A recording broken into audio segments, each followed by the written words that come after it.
Hello guys, in this video I'm going to show you how to set your birth date in the X app. But before that, don't forget to subscribe and leave a comment down below, because at 10,000 subscribers I'm going to show you my whole YouTube revenue statistics and growth strategy.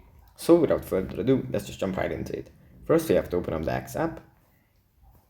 And here it usually opens up in the home menu, where we have the posts that we are interested about.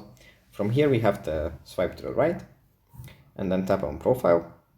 And here in profile, in the top right corner, we have edit profile. If you tap on this, then if you scroll down a bit, we find the birth date.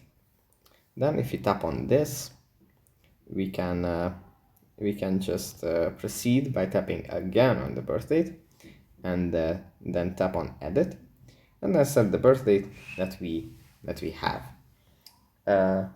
We can also remove the birth date so it's not visible on the site.